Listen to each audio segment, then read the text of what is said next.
puede. Pero hoy a la mañana voy a borrar. Y quedó. Después lo podemos borrar, pero no. Hola, buenas tardes. Hola. En el uso del frege, el término idea es algo privado, individual, subjetivo, no comunicable. Por eso no sirve para pensar en cómo trabaja y progresa eventualmente el conocimiento de la verdad, la ciencia, sino que hay que pensar que hay otra posibilidad, de que no es privada, sino que es pública, objetiva, es el de dos pensamientos, que son públicos, se pueden compartir, se pueden comunicar. Puedo estar de acuerdo o desacuerdo con un pensamiento, pero eso quiere decir que estamos hablando de lo mismo. Y para que sea lo mismo, no tiene que ser interno y privado mío. No es mi teorema de Pitágoras sobre el que hablamos, sino hablamos sobre el teorema de Pitágoras, podemos tener un acuerdo o desacuerdo en su comprensión, una discusión. La ciencia necesita que haya algo externo a las mentes individuales, piensa Frege. Ese es su interés de fondo que lo lleva a desarrollar esta metafísica platónica. Metafísica platónica cuestionada por otro lado, como todo platonismo. Pero hay que ver cuál es la racionalidad por detrás, el interés filosófico.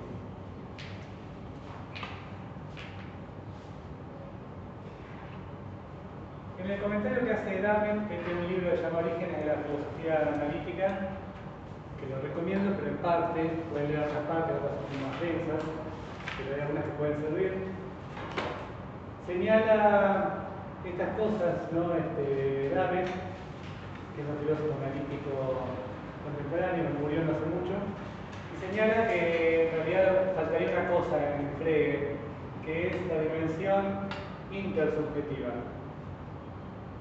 Es como que la distinción en Frege es muy tajante entre lo que es subjetivo y lo que es objetivo.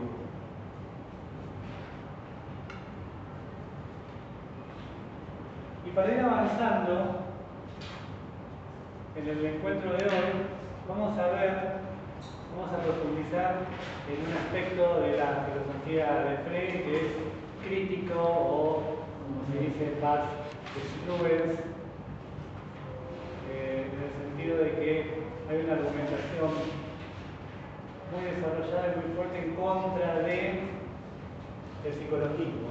Y a eso nos vamos a dedicar primero. Pero en la segunda parte vamos a ver algunos aspectos constructivos de su filosofía y vamos a incursionar en algunas nociones de la lógica de Frege, muy introductoriamente, pero para ver en qué se distancia la tradición filosófica, en qué hay una revolución del pensamiento y para qué sirve esa revolución del pensamiento para la filosofía que sigue después de Frege. Ese es el esquema del encuentro de hoy.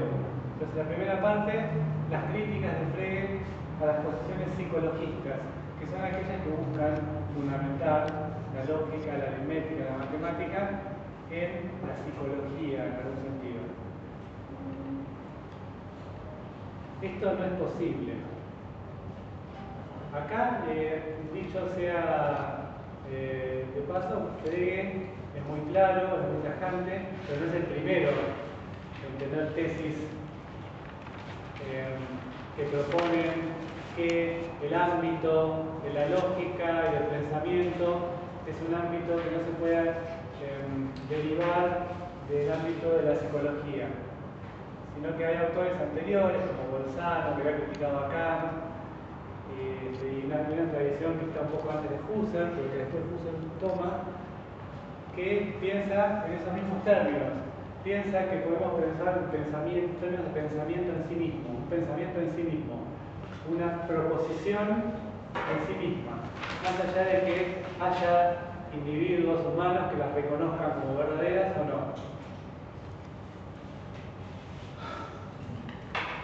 Ahí podemos incluir a Frege en esta tradición, aunque él no haya sido un lector de esa tradición. Lo que es muy importante, lanzando una mirada al desarrollo histórico de las ideas, si se quiere, es que cuando vemos esta mirada antipsicologista de Frege, lo tenemos que ubicar junto con una mirada antipsicologista paralela y en confluencia, que es la de Husserl. Y esto en una misma época, fines del siglo XIX, principios del siglo XX.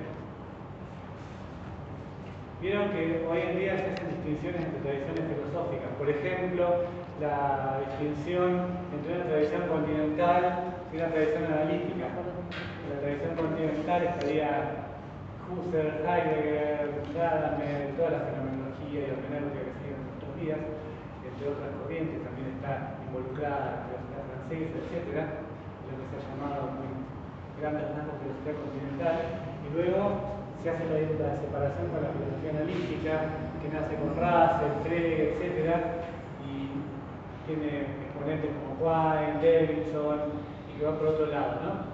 Esa es una distinción escolar que tiene su sentido. No sé si ustedes la conocen, la han visto, o la tienen presente, o si todavía tiene el mismo valor que tenía hace unos años, porque es muy dinámico el campo de la filosofía contemporánea.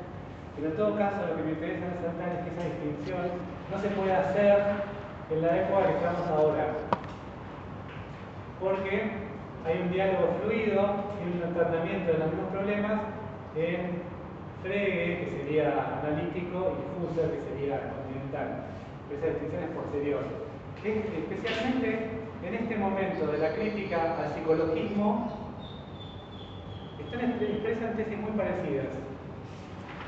De hecho, hay un autor que recopila las tesis antipsicologistas de Frege y de Husserl, en Kusch, lo pueden ver en un libro que se llama Psicologismo, justamente, donde reconstruye estas tesis en el capítulo 3 y donde yo las tomo también para repasarlas. Naive el otro día llegó un libro, el libro de Frege, pero de la edición de Coligüe, y ahí la parte posterior veíamos que tiene cartas que se han redactado entre Frege y Husserl, y compilaron algunas, no deben haber compilado todas las cartas que se han mandado, pero bueno, se comunicaban sus ideas y calculo que iban a esto, no me puse a leerlas detenidamente, simplemente las hojeé, pero... Tendría que leerlas yo también, conocerlas, porque obviamente conozco todo este intercambio, pero hay que investigar sobre este tema muy posiblemente. En este tema hay una coincidencia muy fuerte. Subió en el aula virtual los textos, y hay un texto de las cartas, sí. Entonces eso prueba esta que yo decía, ¿no? Que no hay una división entre escuelas, porque digamos que después se pierde un poco este diálogo. Y también vamos a ver, por lo menos en un aspecto, por qué se separan. Es una tesis de Dahmer que es interesante y que quisiera enfocarla. ¿Por qué en algún momento Frege y la tradición del giro lingüístico analítico va por un lado y Husserl y la fenomenología va por otro? Entre otras razones, hay una que es interesante y donde nos vamos a detener. Pero por lo menos en este momento hay una confluencia muy fuerte entre estos autores, como estos dos autores, el abuelo de la filosofía analítica, como dice Dahmer sobre Frege, y el padre de la fenomenología como Husserl. En ese momento, quien acapara la atención y el debate en Alemania, especialmente en los años 1900 hasta 1920, es Husserl. Husserl es célebre, es discutido, las investigaciones lógicas, es el libro de 1900. En la primera parte hay un prolegómeno, primera parte de las investigaciones, que es un libro en sí mismo, son muchas páginas, es extenso, y en esas páginas está expresado este antipsicologismo. Frege, en cambio, es un filósofo, si bien conocido entre filósofos, está ese testimonio de cartas que ustedes mencionaban, pero no es alguien que haya tenido un impacto inmediato en la discusión filosófica. Todo lo contrario. El impacto es indirecto, inmediato, a través de alumnos como Carnap y luego a través de Russell, es como que se desarrolla un impacto que es más, en cierta medida, más duradero y más profundo, a mi modo de ver, porque hay algunas cuestiones de la filosofía de Frege, como su concepción de la lógica, que forman parte de nuestro background filosófico contemporáneo. En cambio, la fenomenología tiene vida, tiene vitalidad, tiene discusión, pero no tiene tanta... no hay aspectos de la fenomenología que tengan tanto consenso, como algunas ideas de Frege sobre cómo entender la lógica. Es decir, después de Frege ya se hace lógica aristotélica, por ejemplo. Y eso es como una suerte de cambio, avance, cambio de paradigma. Entonces, Frege cambia algunas concepciones de manera, yo diría, irreversible. El caso de Husserl es distinto, crea una tradición súper importante de la filosofía contemporánea, pero es más difícil decir que hay algo irreversible en la filosofía de Husserl. Más bien pasa lo que pasa muchas veces en la tesis filosófica, tiene sus defensores, detractores, campos de discusión, etc. Pero es interesante el caso de Frege porque acá hay algo que uno diría, bueno, se incorpora y ya no hay vuelta atrás. Pareciera haber eso, ¿no? Siempre hay algunas que buscan defender posiciones superadas o lo que sea, pero hay ciertos, como yo decía, miradas especialmente sobre la filosofía de la lógica, ciertos adelantos técnicos que ya son incorporados, modificados si quiere, pero forman parte de lo que uno asimila como valor de lo que es la lógica, por ejemplo. Entonces pasa eso que yo un poco comentaba la vez pasada, cuando uno hace un curso de lógica, no van a ver el nombre de Frege en ningún lado, quizás, porque van a ver directamente los ejercicios, van a aprender axiomas, reglas de transformación, la lógica profesional, luego la lógica dedicada, no van a ver filosofía sobre Frege. Pero si uno empieza a rebobinar de dónde vienen esas concepciones, va a encontrar que en el libro de Frege de fines del siglo XIX, la conceptografía, ahí había unas ideas revolucionarias que se tomaron y le dieron forma a esos configurables, son cursos de lógica, por ejemplo. Pero el terreno que prepara Frege para la parte positiva es un terreno negativo, es el terreno de crítica a la fundamentación de la lógica, la matemática, especialmente en la psicología. Entonces lo que voy a hacer ahora es recorrer las tesis principales contra el psicologismo. Y mi interés tiene varias aristas, por decirlo así. ¿Por qué detenerme en tesis específicas contra el psicologismo? Porque es un debate acotado en el tiempo, se podría decir. Pero tiene interés porque, primero, son argumentos que uno podría recuperar y volver a usar. Tienen una fuerte plausibilidad. Concretamente, ustedes podrían usar un debate interesante que surja sobre, no sé, relativismo, antirrelativismo. Tienen un interés de actualización potencial. Segundo, porque forman parte de un momento importante de la historia de la filosofía. Y bueno, y tercero, porque son la parte negativa de un programa filosófico constructivo. La matemática y la lógica no son parte de la psicología, dice una de estas tesis, porque si lo fueran, se pondrían obstáculos al avance de la lógica y de la matemática. Este argumento todavía es bastante general. El segundo es un poco más preciso. Señala que, mientras que la matemática es exacta, la psicología es imprecisa. Porque la psicología trata de procesos reales, empíricos del pensamiento que yo estudio en los procesos de pensamiento o hábitos de pensamiento de las personas. En principio. A ver, sería, ¿cómo se da la noción de número en un chico de 5 años, por ejemplo? Si se dio, no se dio, si clasifica, eso sería la Eso psicología. sería la psicología empírica de procesos de pensamiento. Claro. Que son procesos de pensamiento que podrían ser sobre matemática o no. Pero yo puedo descubrir leyes allí. regularidades, como puedo descubrir regularidades en muchos terrenos de la investigación científica. Pero no son regularidades, es decir, no hay algo exacto como lo hay en la matemática o en la lógica. Por lo tanto, lo exacto no se puede basar, apoyar, fundamentar o derivar de algo que no es exacto. En esto no hay para nada, y esto es importante resaltarlo, una desvalorización de la investigación en psicología.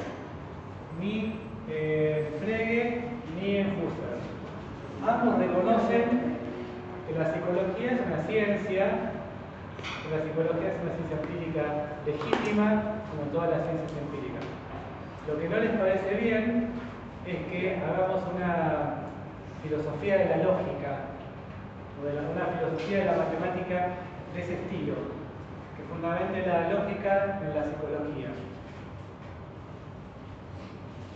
que justifique los principios lógicos en procesos de pensamiento. Una cosa es ver cómo se origina una idea, por ejemplo, en este sentido, de algo privado, y otra es cómo yo demuestro, justifico su contenido. Una cosa es la verdad de un juicio, y otra cosa es cómo se toma por verdadero una persona un juicio. Son cosas distintas. El tercer argumento apunta a distinguir entre la idea privada que tenemos cada uno de nosotros de las entidades matemáticas, por ejemplo, y las entidades mismas, por ejemplo, los números mismos, que son para Frege, son ideales, son objetivos. En cambio, nuestra noción de ellos es una representación subjetiva de eso, ¿no? Los números no son parte de la psicología, porque si lo fueran, cambiarían históricamente, y también cada individuo tendría sus números privados. Yo tendría mi número 3, ustedes tendrían su número 3. Cuando hablamos del número 3, no estaríamos hablando de lo mismo, porque para que sea lo mismo tiene que estar fuera de mí, fuera de cada uno de ustedes. Acá de alguna manera se inicia una muy densa discusión filosófica sobre que lo privado no alcanza como justificación, como una fundamentación de reglas públicas. Reglas públicas, o en este caso, más precisamente, principios de la lógica o de la matemática. Se inicia, digo yo, porque esto después se cobra intensidad con Wittgenstein y cree seguir una regla, y no es algo que pueda hacerse en privado, el individuo solo. Entonces, uno podría ver un eco de esta misma idea de rechazar una fundamentación en algo privado, digamos, ver una continuidad entre estas consideraciones de Frege y luego, más adelante, bastante más adelante, de Wittgenstein. Un comentario al pasar. Otro argumento señala que las verdades aritméticas son analíticas, por lo tanto son a priori, no tengo que mirar qué sucede fuera de la experiencia. Las cuestiones no son cuestiones de hecho, no son a posteriori. Frege da inicio a una tradición de análisis. Y acá hay también una ruptura con la tradición kantiana. Pues la tradición kantiana requiere, hay análisis y hay, digamos, fundamentación de los juicios que hacen análisis, pero en ese análisis intervienen necesariamente la intuición pura. Algo que acá es completamente dejado de lado.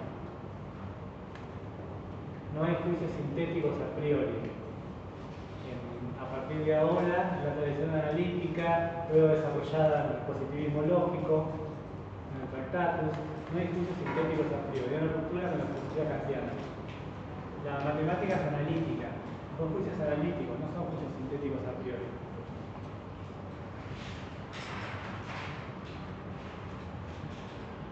El argumento siguiente vuelve a lo que hemos visto reiteradamente, que es que la noción de idea hay que reservarla para lo psicológico. Son imágenes mentales, individuales, de la conciencia, y que están regidas por leyes psicológicas de asociación, por ejemplo.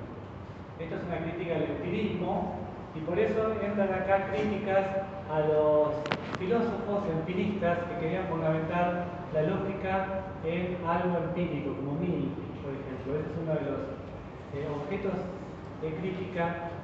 La filosofía de Mill es uno de los objetos de crítica de Frege y de Husserl. Porque, siguiendo con otro argumento, las verdades de la matemática no son empíricas. Y no son, como piensan algunos empiristas, propiedades de conjuntos o agregados de objetos, que sería una manera clásica en que los empiristas quieren fundamentar la idea de, por ejemplo, de número. A partir del 2, a partir de un conjunto de dos objetos, un agregado de dos objetos. El 3, lo mismo. Esos son caminos empiristas, que acá están tajantemente criticados. Frege piensa que sería imposible decir que a qué hecho o a qué agregado de objetos corresponde un número. Por ejemplo, a qué agregado de objetos corresponde el número 0 o el número 777. Son cosas completamente distintas, dos dimensiones distintas. Uno puede incluso hacer cálculos de matemáticas sin necesidad de ninguna experiencia de tomar esa base para los cálculos. No hay ningún tipo de derivación de inducción que me lleve a extraer algo así como la definición de número a partir de algo así como un agregado de objetos o algún tipo de experiencia particular. Los agregados empíricos muy poco me dicen entonces. Tengo que leerlos, tengo que interpretarlos. Si tengo un mazo de cartas, puedo extraer de ahí el número 52 si divido el mazo de determinada manera, o el número 2 si lo divido en dos partes. Es decir, no me dice nada el agregado de objetos como para yo justificar alguna noción de número. Esto entonces porque en este debate había intentos de fundamentar la lógica en lo empírico, y también en la psicología, obviamente, ¿no?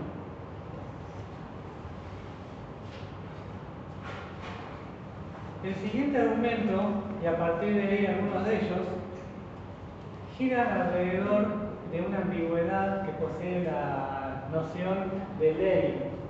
La noción de ley puede querer decir algo de naturaleza descriptiva, o sea, puede tener un sentido descriptivo. Hay leyes que describen. Por ejemplo, las leyes físicas describen, por ejemplo, la ley de gravedad describe la caída de los cuerpos. ¿En oposición a qué dirán ustedes? En oposición a las leyes que prescriben y dicen a alguien, a algo, lo que tiene que hacer. La ley de gravedad no le dice a los cuerpos que tienen que caer según determinada fórmula. La ley de gravedad describe cómo caen los cuerpos en el espacio. Entonces hay una ambigüedad en la noción de ley. Algunas leyes son de naturaleza descriptiva y otras leyes son de naturaleza prescriptiva. Y el ejemplo más claro de ley prescriptiva es el de la ética, las leyes éticas, las leyes morales, que nos dicen qué tenemos que hacer, por más que no lo hagamos. No describen lo que hacen los individuos, que justamente en general no hacen lo que dicen las leyes morales.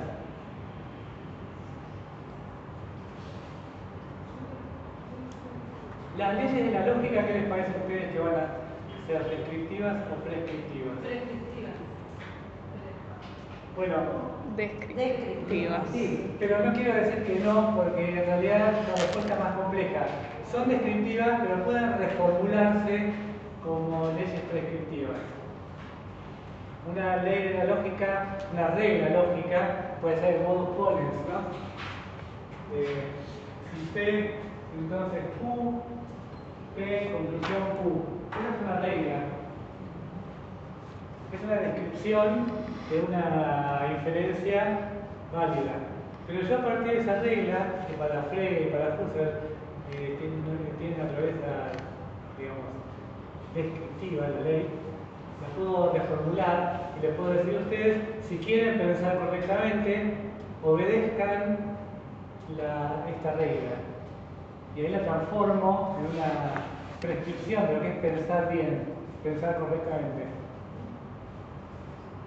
Por eso no está mal pensar que hay leyes lógicas prescriptivas. Pero lo que piensa Frege es que esas leyes prescriptivas se derivan de una descripción de la esfera platónica y pública, compartida, de las reglas y los principios lógicos. Puede derivar significa que no siempre. En rasgos generales. Es un uso que puedo hacer. Un uso que podemos hacer las personas de las leyes de la lógica. Las captamos primero, que estamos allá, captamos el modus ponens, y luego lo usamos, por ejemplo, lo usamos en una discusión. Si no estás pensando bien, estás cometiendo una falacia, porque no estás respetando el modus ponens, vos tenés que, tú debes. Ahí se transforman, se puede transformar. Sí, es más utilitarista, es como más utilitarista si se quiere, que en realidad, o sea, es descriptiva, pero la podés utilizar a tu favor, si se quiere, como prescriptiva. Sí. Ok. Sí. Bien. Pero cuando lo usás como prescriptiva, ¿cuál es tu fundamento? Tu fundamento es decir, vos tenés que pensar como modus ponens. ¿Y cuál es tu fundamento? Porque el modus ponens es así. Eso es una descripción. Se basa en la descripción. Claro. Está bien, pero hay uno que es como el debes pensar así, ¿no? Como que debes. ¿Pero por qué debes pensar así? Sí, está bien, porque es una ley lógica, sí, estarías cometiendo una falacia, o sea, entiendo, pero. Te has servido el deber. Le has servido el deber siempre, en realidad. Claro. Pensar bien, ¿por qué? Porque si no estás respetando el modus ponens. Y el modus ponens es así, y es algo que uno captura de esa manera misteriosa y oscura que usted pensaba que no se relaciona con las ideas, con los pensamientos, de manera que uno comprende que el modus ponens es una inferencia válida, aunque el principio de no contradicción es un principio, axioma muy básico de la lógica.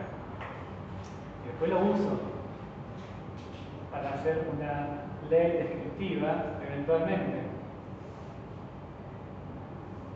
Los psicologistas, en cambio, se equivocan, porque los psicologistas creen que las leyes de la lógica son de entrada prescriptivas. O también se equivocan porque piensan que las leyes de la lógica son leyes descriptivas, pero psicológicas. No, son descriptivas, pero ¿qué describen? Describen cómo son las cosas en la lógica pura, ¿no? Ese tercer ámbito.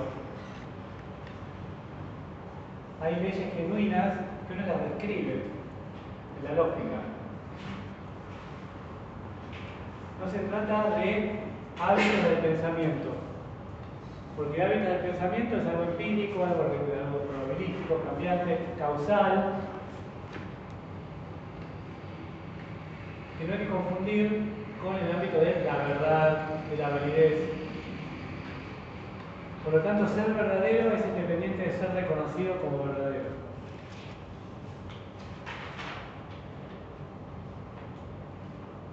Si así no fuera, yo tendría una serie de problemas que el siguiente argumento Frege enfatiza. Por ejemplo, problemas como el que atribuye las leyes lógicas a una especie en particular, como fueran las leyes de la especie humana. La especie humana tiene una lógica. La lógica que es el principio de la contradicción, una serie de reglas, modus ponens, etc. Dirían los psicologistas.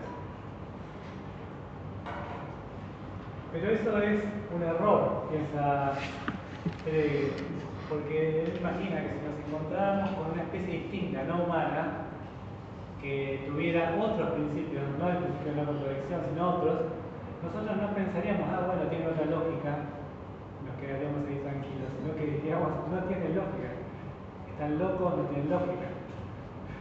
Es muy difícil concebir otra lógica, no podemos, es la única lógica que hay. ¿Cómo no respetar, cómo no reconocer que el principio de no contradicción, por ejemplo, es un axioma muy básico de cualquier lógica que tenga sentido? Lo otro sería relativista, y acá hay una discusión muy fuerte con el relativismo en este plano de la filosofía de la lógica.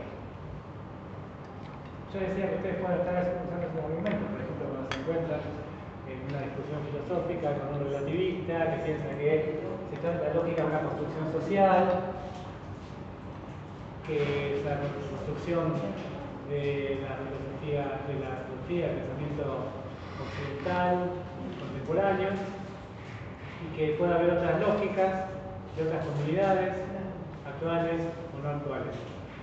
Eso se puede decir, se puede declamar, pero uno tiene que preguntarle qué quiere decir con esa tesis para ponerme del lado de Frege. ¿Qué quiere decir? ¿Que esas otras comunidades no tienen el principio de no contradicción? ¿Cómo es que no lo tienen? Que lo muestren, en todo caso, cómo es que se puede llevar adelante una suerte de razonamiento lógico sin ese principio, ¿no? El punto es que en estas críticas al relativismo hay algunos argumentos que son bastante plausibles o por lo menos fuertes. No sé qué piensan ustedes, porque es un tema que resurge, ¿no? El tema del escepticismo, relativismo, construcción social del conocimiento. Pero acá estamos en las antípodas. Las leyes lógicas no son la construcción social, no son solo la construcción social, ni una construcción histórica.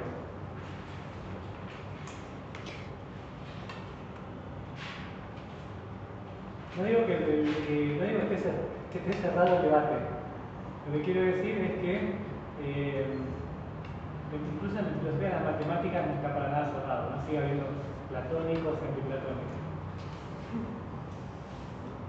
Lo que quería decir en esta parte del 4.9 es que hay argumentos, digamos, atendibles a favor de pensar en algo así como una validez en sí de la esfera de la lógica, de la matemática en principio.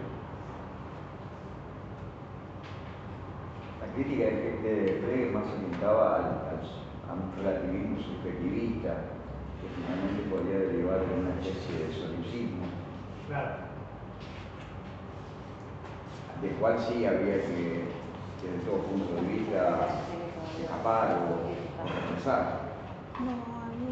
Él quiere escapar de eso, porque si caigo en el solucismo, no voy a poder ya entender cómo es posible que se desarrolle un conocimiento verdadero en diferentes terrenos de investigación. Física, química, psicología, sociología, todo son investigaciones de ahí. Tengo que suponer que no somos, no estamos encerrados en nuestro propio mundo privado y mental. Y para Frege, para poder escapar de esa suposición, lo que hay que plantear es algo así, en este término, bastante platónico. Dijiste en un momento que las leyes lógicas no son solo una construcción social ni históricas. Claro, porque que sea una construcción social puede transmitirlo cualquiera, incluso platónico. Puede decir, es cierto, son una construcción social, pero una construcción social que obedece, o se justifica porque hay también esa esfera de la que estamos hablando. Por eso dije esa salvedad.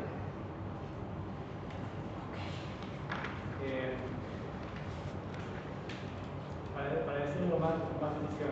Más allá de Frege, alguien que defienda la posición así no tiene que rechazar la idea de que el conocimiento se construye. La idea que estamos rechazando es que eso es todo. Se construye, pero en esta mirada, de este lado, se construye porque refleja, capta, permite acceder a algo que está más allá, esa construcción. Está bien, pero no sé no sé todavía cómo formular lo que quiero decir, pero ese pensamiento que uno tiene que captar, que está más allá,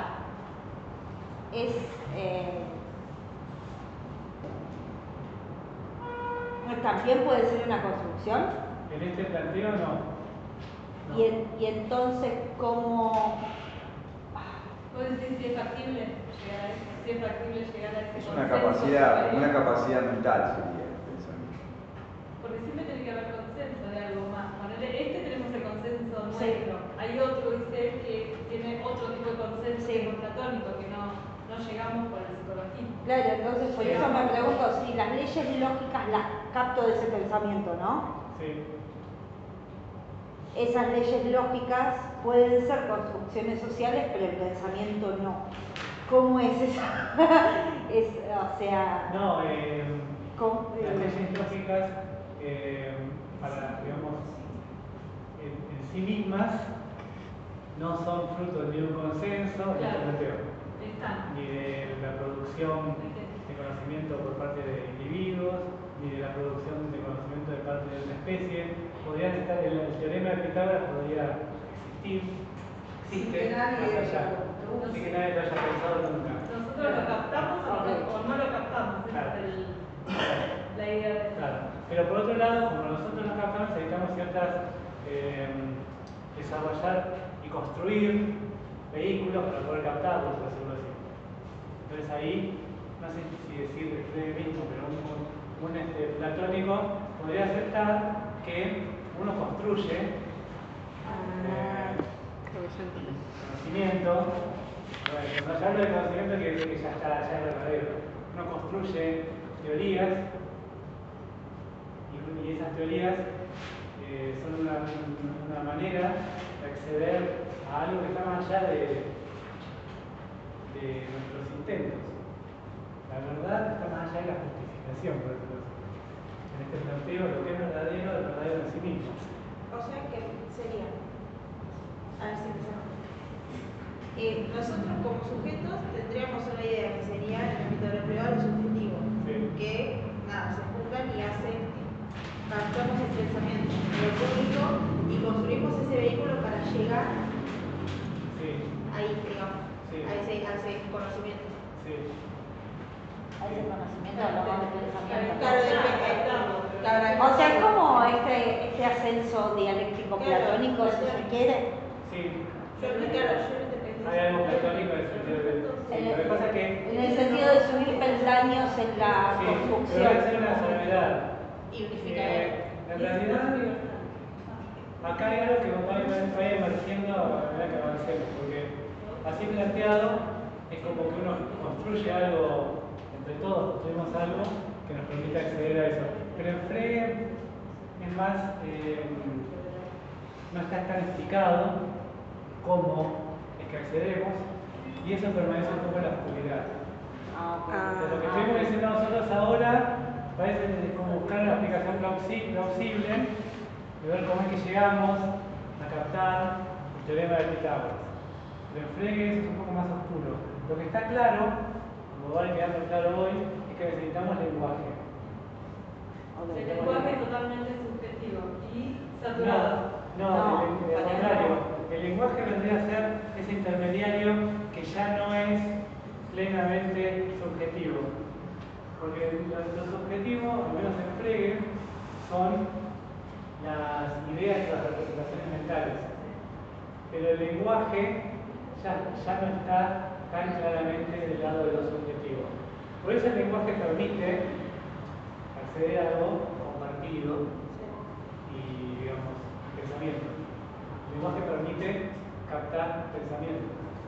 Pero eso Frege es oscuro igual, no está bien explicado. O sea que en Frege el lenguaje vendría siendo ese vehículo que nos permite captar ese pensamiento. Se podría decir que sí. Eso está explorado por Dahmer.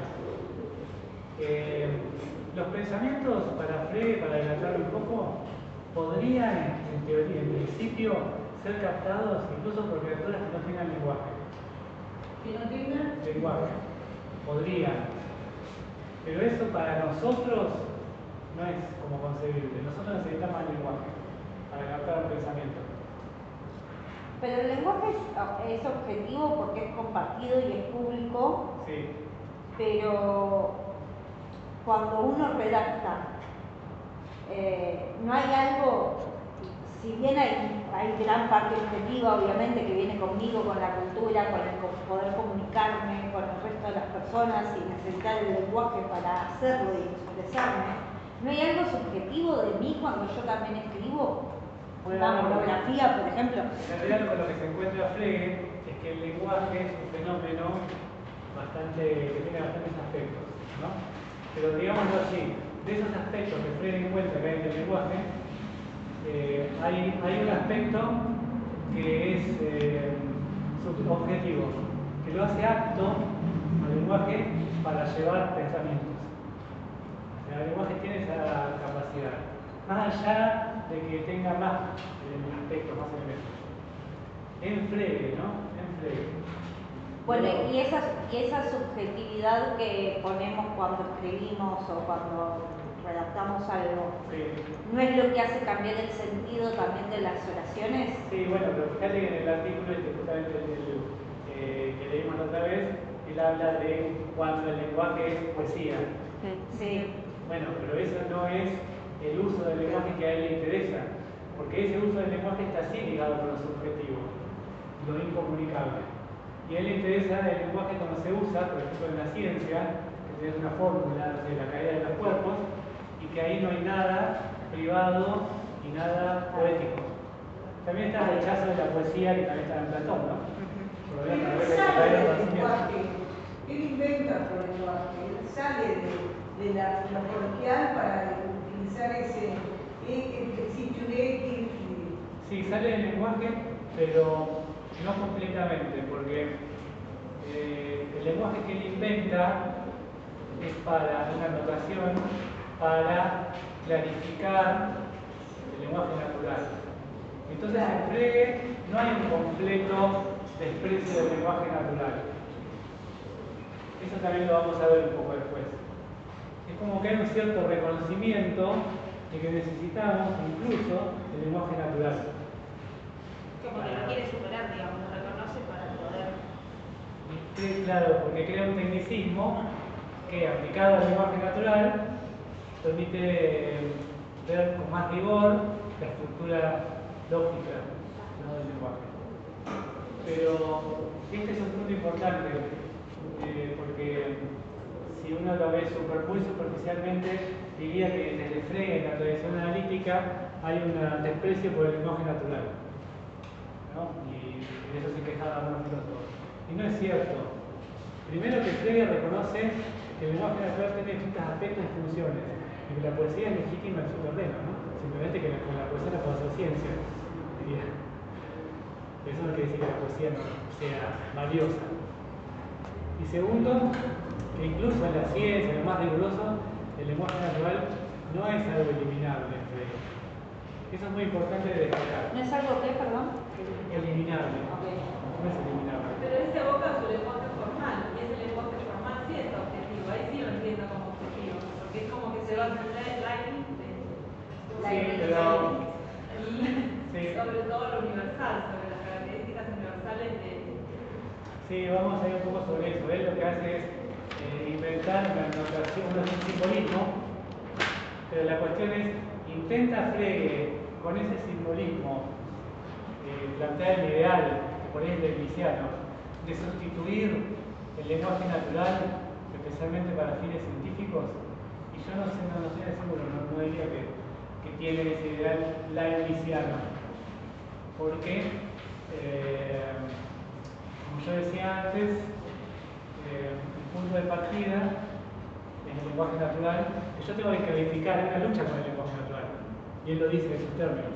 Porque el lenguaje natural tiene ambigüedades, distorsiona, me impide ver bien las cosas. Hay una lucha, una incomodidad. Eso no quiere decir que Frege quiere decir, bueno, el día de mañana vamos a eliminar el uso del lenguaje natural en las ciencias. Yo no creo que sea eso. ¿Y ahí donde habla de lo saturado y lo no saturado? Bueno, en el simbolismo que él propone, hay un término que es el término de función, que vamos a ver después, en donde... Concepto de función. Claro. En donde aparece la idea de saturado o no saturado. En el marco de lo que él propone, para una herramienta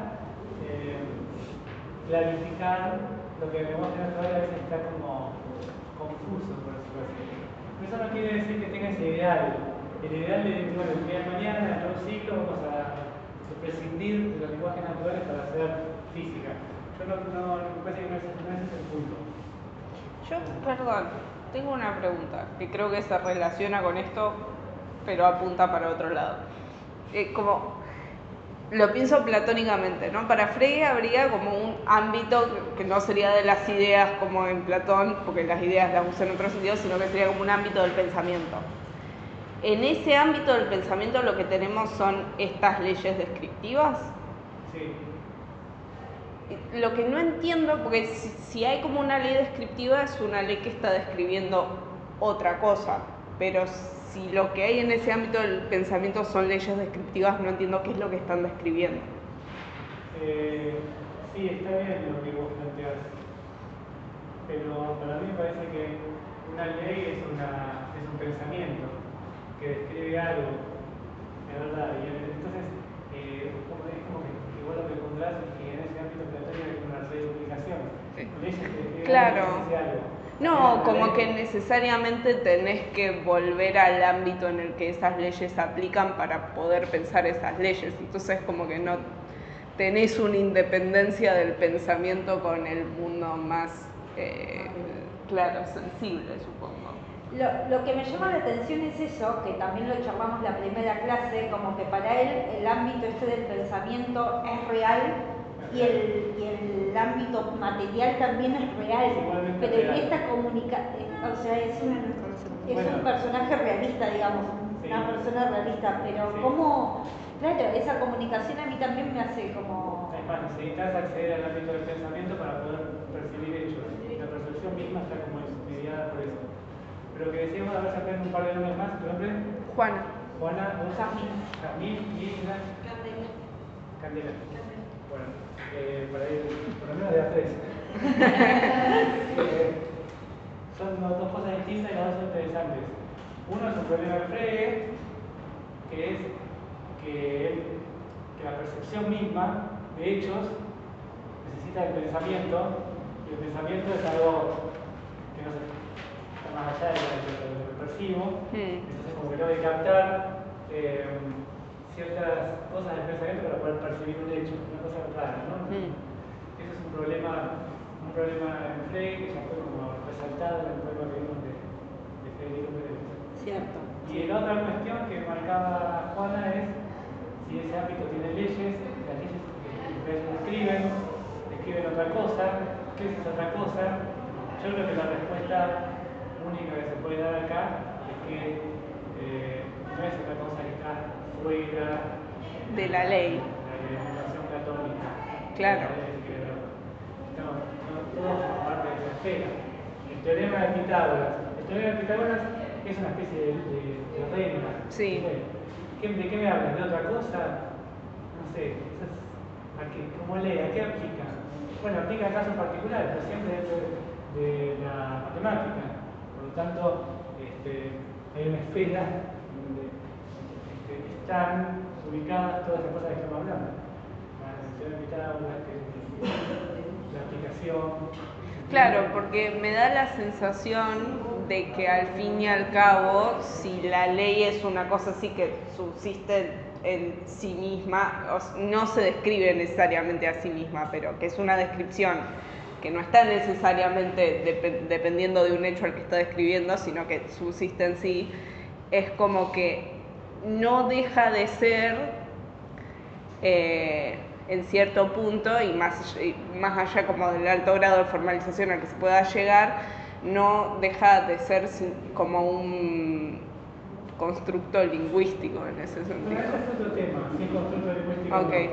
Pero un problema interesante que vos saltaste es cómo es la relación entre la ley y el caso. Porque la ley son leyes que se aplican a los casos. Claro. Pero bueno, eso tengo que pensarlo todo dentro de términos platónicos. Y el problema de si necesito el lenguaje o no es otro. En los argumentos antisiliologistas apuntan a decir tengo que separar eso de todo el empírico, incluyendo el lenguaje. El lenguaje, como vemos, es como que está poco, incluso en Frege, en el medio, y es lo problemático. Lo problemático es lo que quería terminar hoy, el encuentro de hoy. Porque las leyes mismas no pueden depender de la especie. ¿Cómo se justifican entonces? Y acá hay una mirada de Frege sobre cómo se justifica la ley lógica. Él piensa que las reglas de la lógica solamente se pueden justificar derivándolas de otras reglas de la lógica. Es la única manera. Por lo tanto, ya me lo complicó más. Teníamos más o menos a hablar ¿por qué? derivarse de otras reglas de la lógica. Sí, pero esto es diferente de otras cosas, lo que estábamos viendo. No, está bien. En la lógica tenés algunos axiomas, como principio de no contradicción, de algunos 4 o 5. Luego tenés reglas más particulares, ¿no? Y tenés reglas que te dicen cómo transformar una secuencia bien formada en otra secuencia bien formada.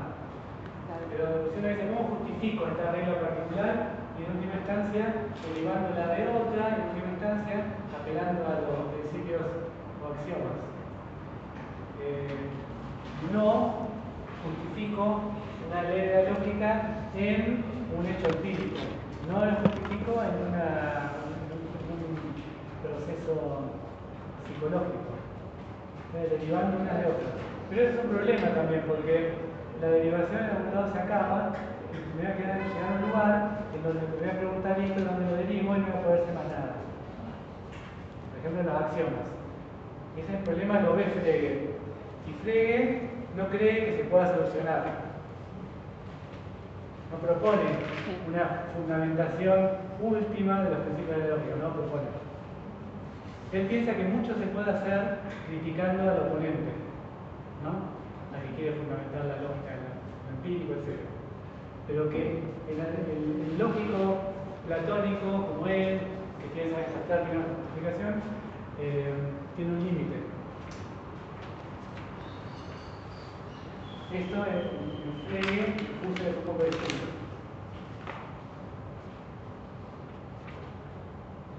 En lo que quería avanzar un poco en los argumentos, lo que se quería evitar acá es hacer depender todo este edificio de la lógica en algo subjetivo e ideal, en el sentido de idea que estamos explicando. Por lo tanto, que se centre en el individuo, por lo tanto, hablo de naturaleza solipsista. Es importante que haya algo exterior y comunicable. Nuevamente, es importante todo esto para que pueda haber ciencias. Estos argumentos de Frege son muy parecidos en Husserl. Por eso no me voy a detener tanto en Husserl. Según Pusch, son más o menos los mismos argumentos, con algunos matices que tienen que ver con la terminología que se usa y alguna idea distinta.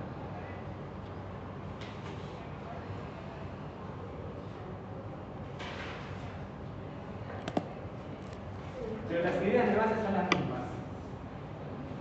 Ambos apuntan en la misma dirección, ambos quieren evitar el antropocentrismo, el fundamental de la especie o el individuo.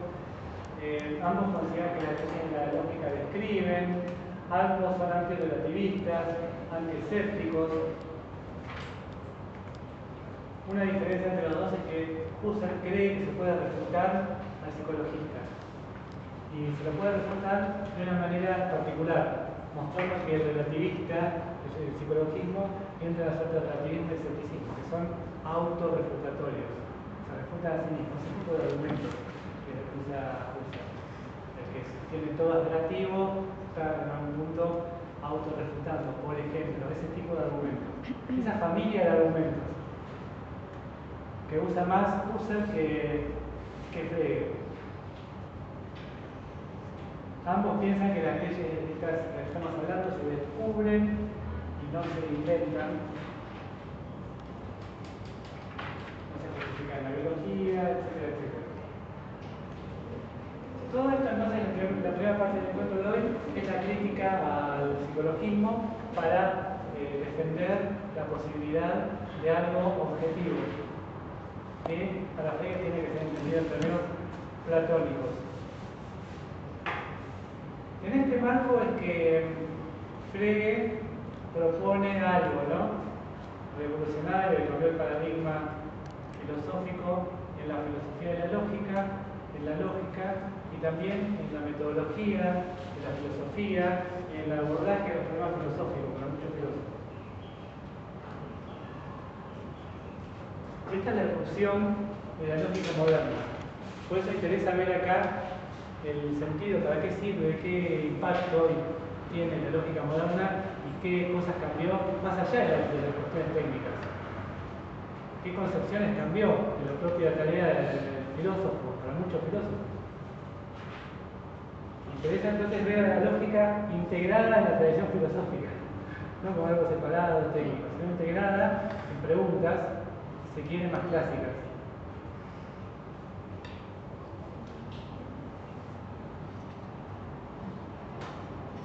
La lógica de Frege es superadora de la lógica aristotélica.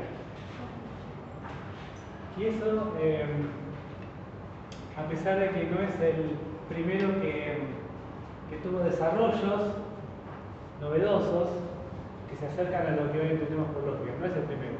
Pero sí es el primero que propone, además de ideas revolucionarias, un sistema completo de lógica.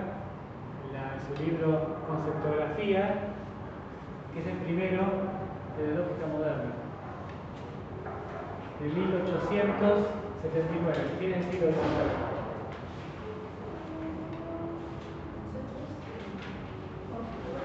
¿1879? 1879. Y esto es un hito en la historia de la filosofía. Es un hito. No menor, a pesar de que pasó muy desapercibido en su momento. Para entender, para ver la relevancia de este hito, la envergadura que se ha tenido, uno puede recordar que Kant, nada menos, había señalado que la lógica de Aristóteles, la lógica ya estaba terminada con Aristóteles, era una ciencia que ya estaba desarrollada.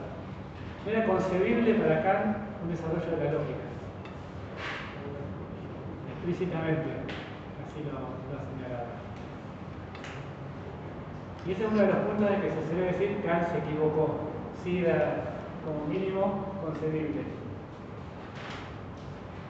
Y el desarrollo es tan impactante que la lógica aristotélica no queda refutada, pero queda como reducida a un terreno menor, pequeño. Y ese es un punto que quiero enfatizar. No es un cambio de paradigma que voltea en todas las palomas. No. ¿Qué problema? Porque no pueden salir. Algo similar a lo de la física newtoniana con la relatividad general. Sí, pero yo sin ser un especialista diría una diferencia. En principio diríamos que sí, porque la teoría, digamos, de la relatividad no hace que se deje de usar y hacer cálculos con la física newtoniana, que de hecho se sigue enseñando. ¿Sí? Pero a nivel más fundamental, o es una o es otra. Es como que la física newtoniana describe las cosas. Claro, si hacemos filosofía de la física, sí. Sí, bueno, pero de la filosofía de la física. Newton tiene razón o no. En realidad, en términos estrictos, no. Lo que pasa es que, ¿por qué lo uso? Porque es un buen acercamiento a la física. En Entonces aquí hay una diferencia con esto que pasa con la lógica. La lógica de Frege no refuta la validez de la silogística. No la refuta. Einstein diría que sí refuta, a pesar de que se lo sigue enseñando porque es útil y cierto nivel de análisis del cuerpo de los demás, a nivel macro.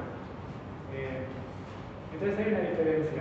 En el caso de la física se voltea muy fuertemente un paradigma y aparece otro. En el caso de la lógica es un paradigma nuevo, pero que supera, pero conserva la validez, conserva la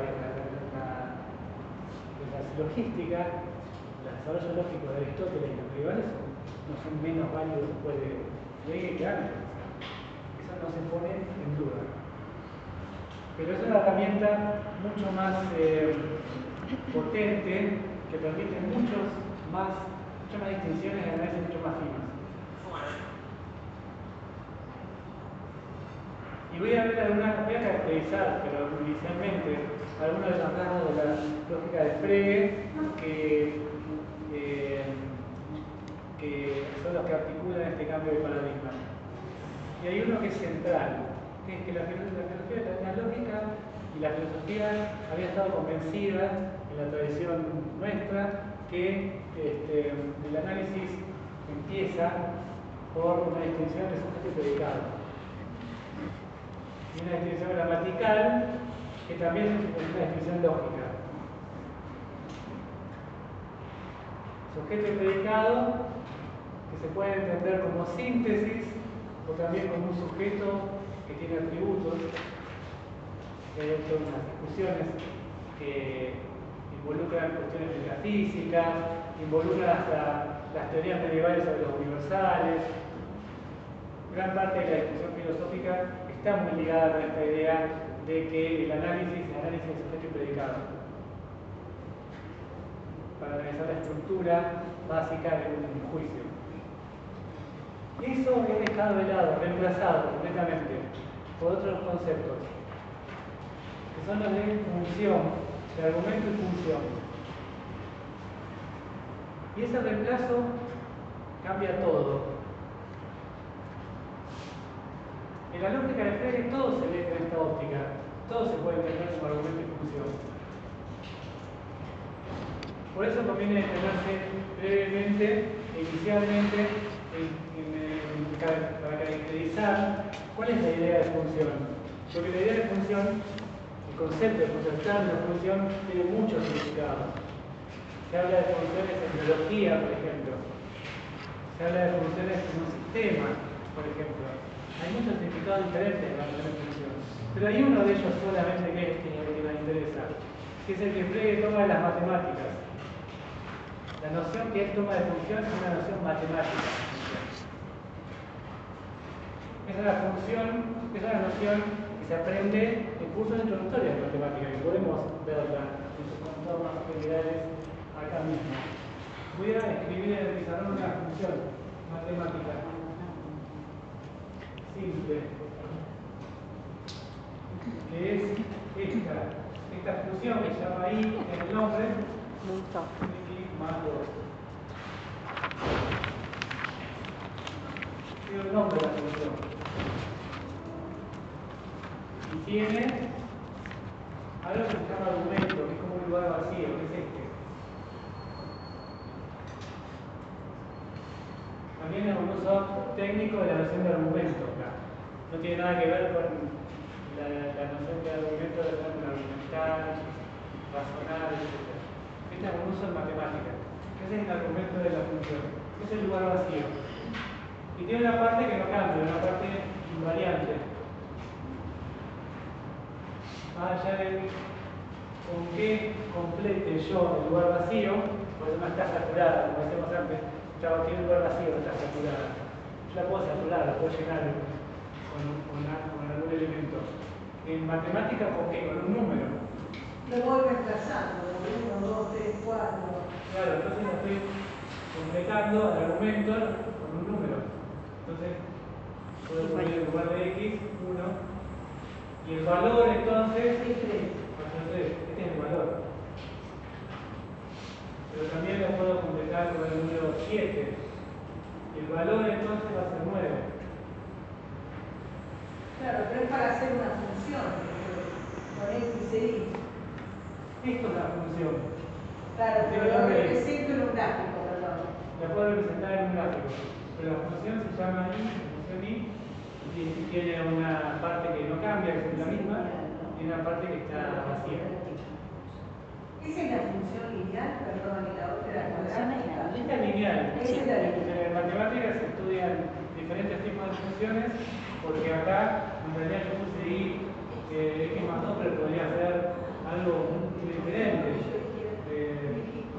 Dividido 7 al cuadrado, no sé, y eso bueno, representa un gráfico distinto. Claro, uno se hace Este se hace tanto, más 2 es raíz variable. Lo que importa no es los tipos de funciones matemáticas, sino que es una función en matemática. Y para eso basta con ver un ejemplo muy simple, sin saber más del tema que esto, para entender esto.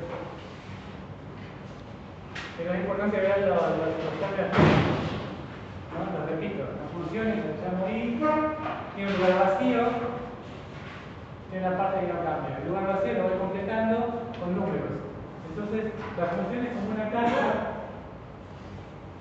que recibe algo del input, y cuando lo recibe, por ejemplo acá recibe números, lo procesa según una regla y me da como resultado otros números, valor.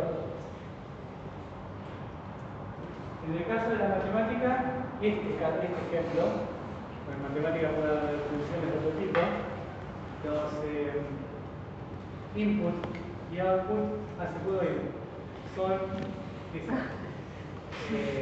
números.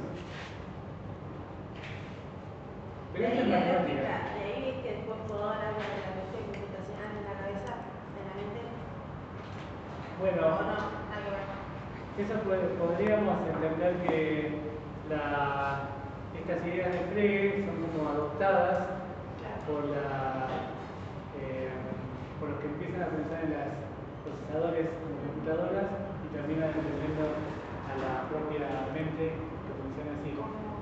Pero todavía estamos viendo funciones matemáticas y Frege no está interesado en las funciones matemáticas, porque lo que está haciendo él es llevar esto de la matemática a un terreno que nunca se había llevado. Y esa es su movida original y revolucionaria, que es el terreno de la lógica.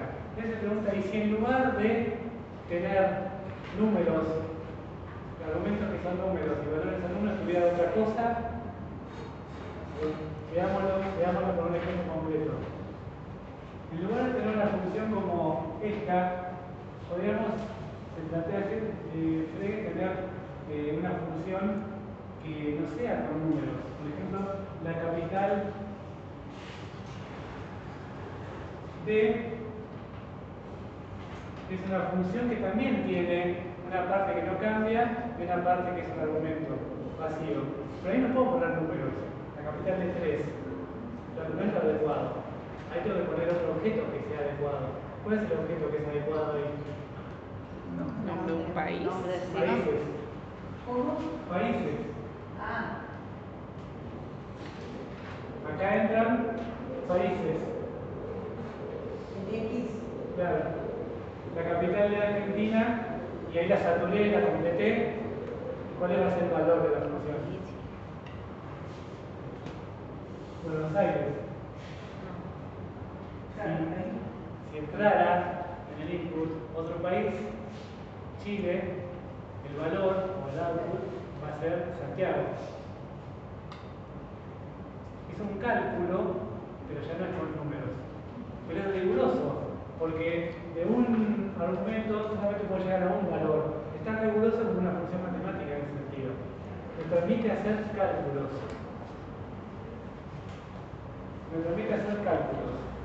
Esta idea, hasta ahí la van viendo. Si la ven acá, luego es adaptarla, que a veces se hace borroso, es difícil de ver, etc. Es la misma idea que se adapta a todos los otros elementos de la lógica. No solo una proposición, sino también una inferencia.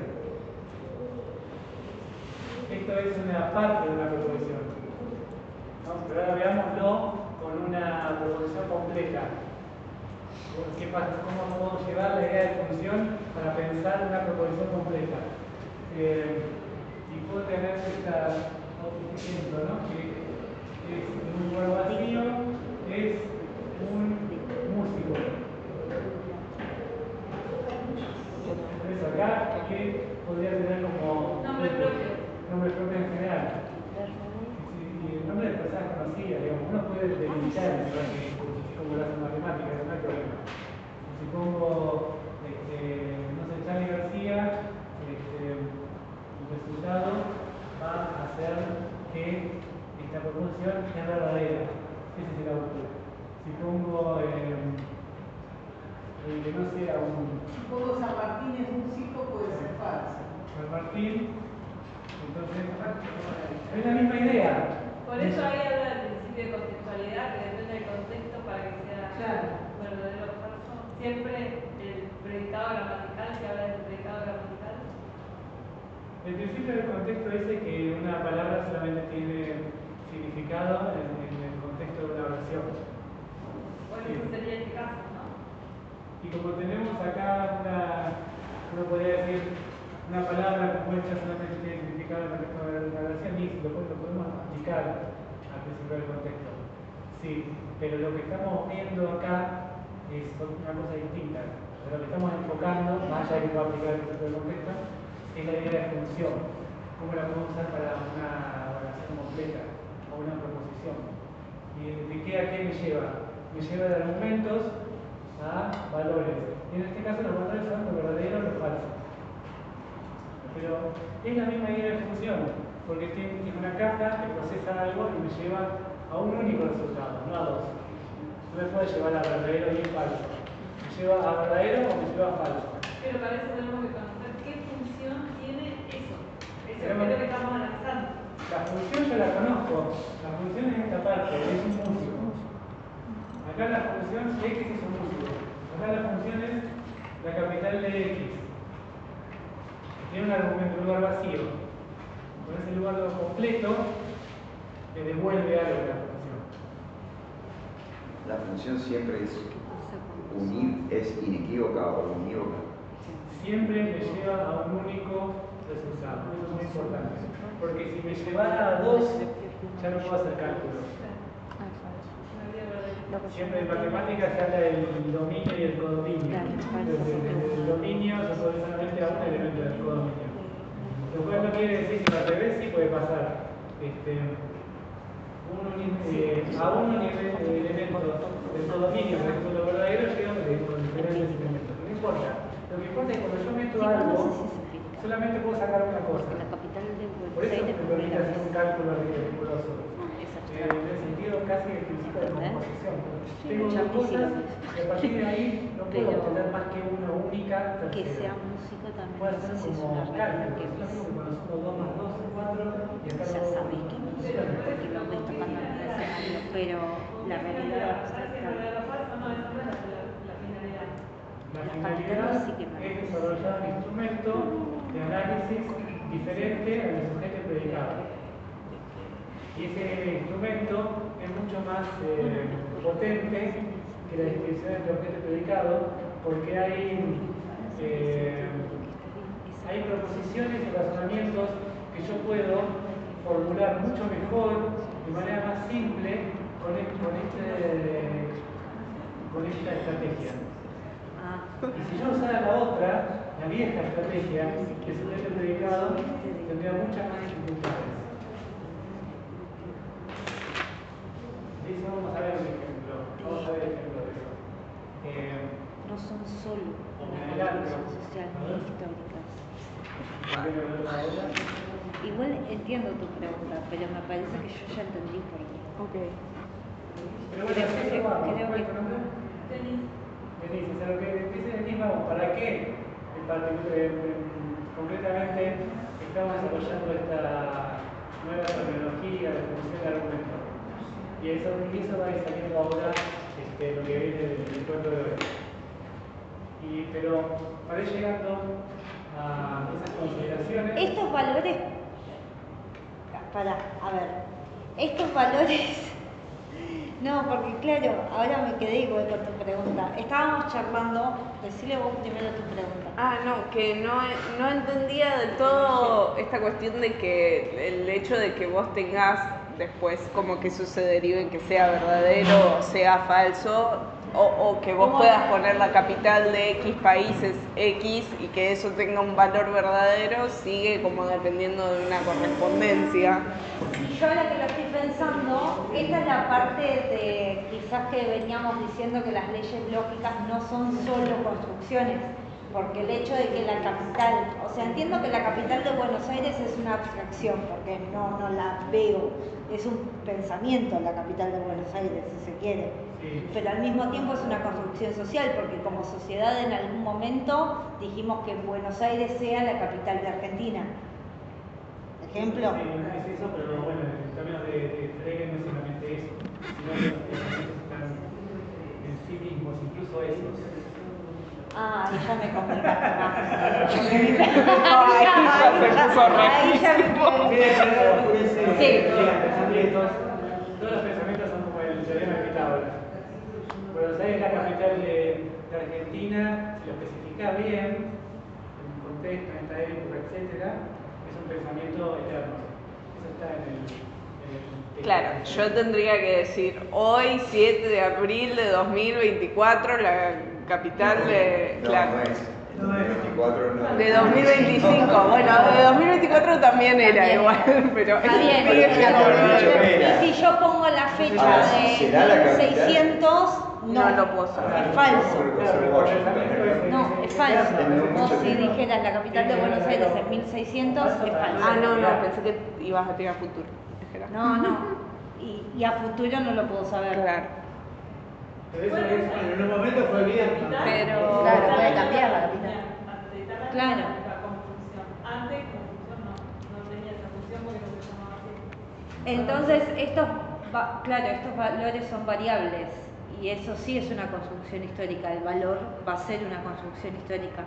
Acá me parece que igual tendríamos que mezclar, y no mezclar dos cosas que hemos estado hablando. Una es que los pensamientos pertenecen al ámbito platónico, ¿no? Eso por un lado.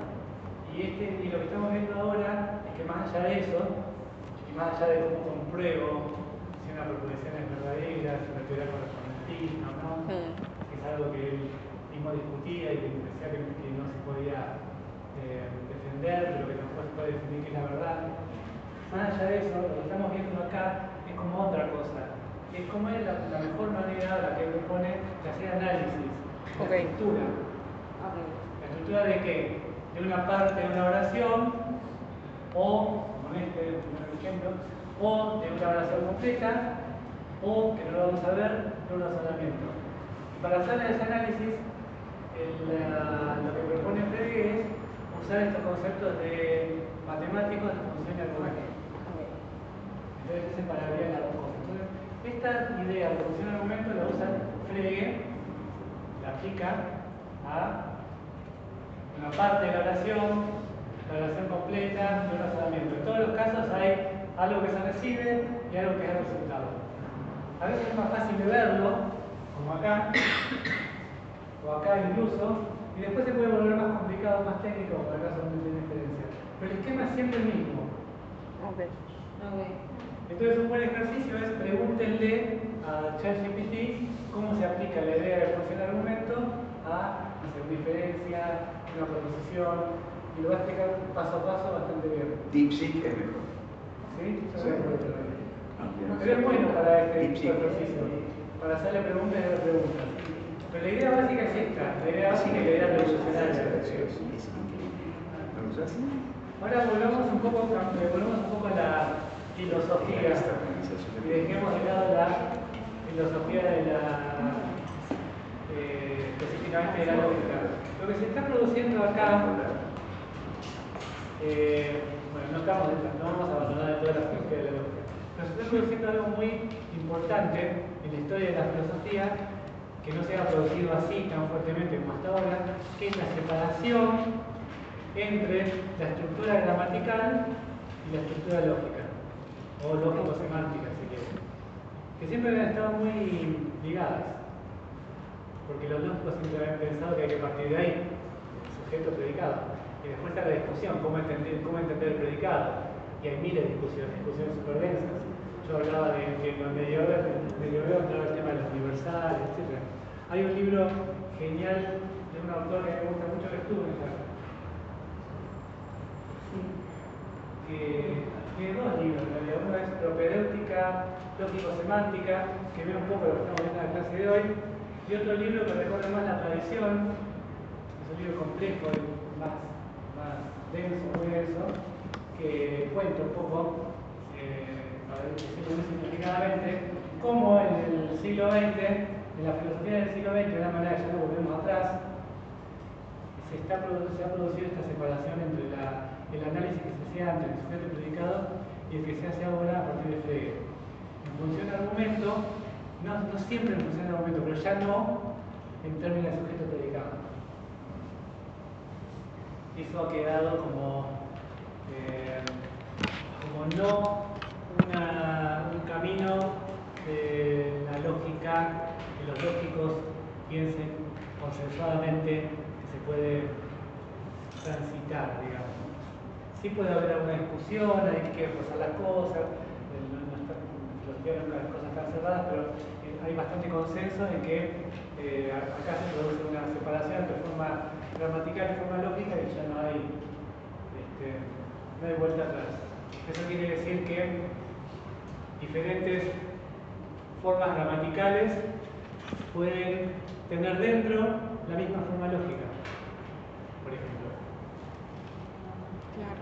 Doy un ejemplo. Ya hemos dado un ejemplo otra vez. Voz pasiva y voz activa. Claro. Dejo el lápiz sobre la mesa y el lápiz fue dejado por mí sobre la mesa. Gramaticalmente son distintas, Claro. pero la forma lógica es la misma.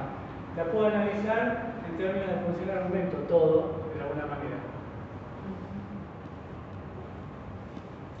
Otro ejemplo que da su muestra es que la misma forma lógica está en relaciones gramaticalmente diferentes, como algunas hormigas son moradas, y otra oración que es hay hormigas moradas, y otra oración que es existen hormigas moradas. Gramaticalmente parecen distintas, pero la forma lógica es la misma. Y cuando tengo que formalizar, es con eso que está en la lógica de predicado, para si lo vieron, que existe, al menos un X tal que tiene la propiedad. ¿Lo vieron? Sí. El ser hormiga y volar. Eso lo inventa, o lo descubre, como quieran ver, Frege, que es la cuantificación. Y eso, con 2 o 3 símbolos, con pocos símbolos de hecho, abre un mundo de análisis mucho más simple para oraciones y razonamientos que antes costaba mucho analizar. El de la cuantificación múltiple. Cuando tenga esas oraciones que tienen no solo una cuantificación, sino más de una, pero para todos los estudiantes que están en esta sala, vale el caso que tienen cada uno de ellos un solo libro, con ese tipo de cuantificaciones, cuando aparecen varias distintas, era muy difícil de analizar en términos de sujeto predicado para los lógicos tradicionales. Claro. Se enredaban y no le encontraban la vuelta, y eran propuestas complejas y poco convincentes. Con el aparato lógico de Frege se hace más sencillo, más intuitivo, y hay consenso de que es más correcto, se puede decir. No han surgido contraejemplos, digamos. Contraejemplos no, por lo menos en el sentido de que alguien haya dicho que un análisis en términos de sujeto predicado puede ser más plausible y simple que esto. Eso creo que no. Eso creo que no. Y aún dentro de la misma lógica de esta lógica. Bueno, dentro de la lógica moderna hay, como siempre, infinidad de debilidades, pero en realidad se adopta para cuantificar lo que inventó Frege, digamos. Se cuantifica de otra manera. A partir de Frege casi quedó como constitutivo, quedó como o fundacional. Si lo quieren ver de otra manera distinta. Cuando hay algunos problemas filosóficos, cuando hay debate, los filósofos analíticos precisamente dicen, bueno, vamos a formalizar esto. ¿Y aquí cómo lo formalizan? Igual, usan estas herramientas, casi literalmente. No lo pueden encontrar aquí y allá. Entonces, yo decía para el tema de la pregunta, ¿para qué sirve? ¿Para qué sirven estas nuevas herramientas? Sirven para hacer análisis de proposiciones y juicios o razonamientos que antes eran difíciles de analizar. Pero es una utilidad, por eso se adopta. Sirve para expresar razonamientos relacionales, de relaciones, con la relación de ser más grande que se pueden hacer razonamientos bastante simples que eran muy difíciles de formalizar en términos de sujeto y predicado. Por ejemplo, en matemática, si 3 es mayor que 2 y 2 es mayor que 1, entonces 3 es mayor que 1. Es simple y intuitivo. En términos de sujeto y predicado es complicado. ¿Cuál es el sujeto? 3 es mayor que 2. No hay una sola manera de poner sujeto y predicado. Y si lo hago de otra manera, voy a tener enredos para proseguir el análisis. En cambio, en términos freudianos, es muy simple. La relación se expresa, no sé si lo vieron, dijo, comentario de la relación, este número, esto puede decir ser mayor que. Ser mayor que A, entonces se le diría A es mayor que B. Y de esa manera vamos construyendo razonamientos mucho más sencillos y no estoy en ningún momento haciendo la distinción de sujeto y predicado.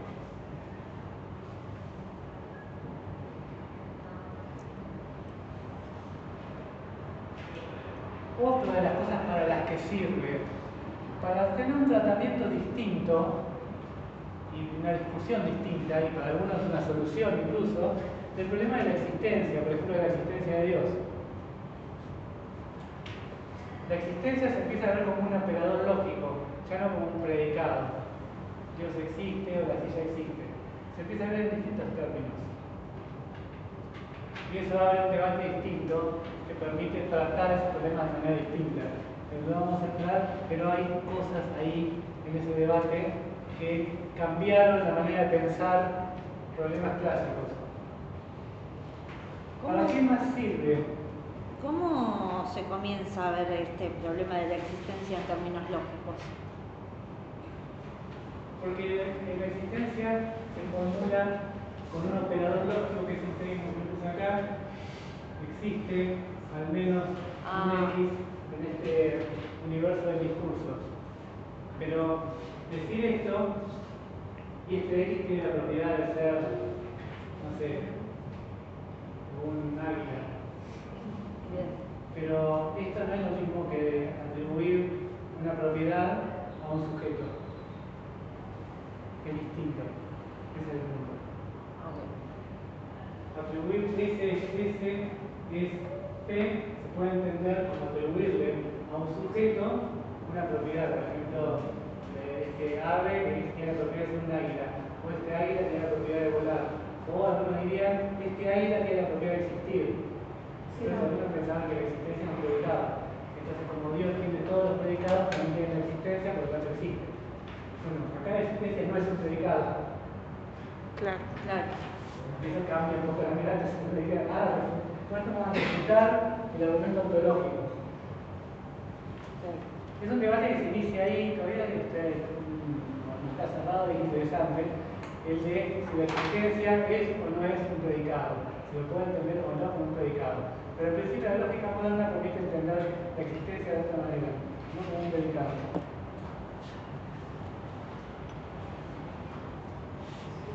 ¿Para qué más sirve?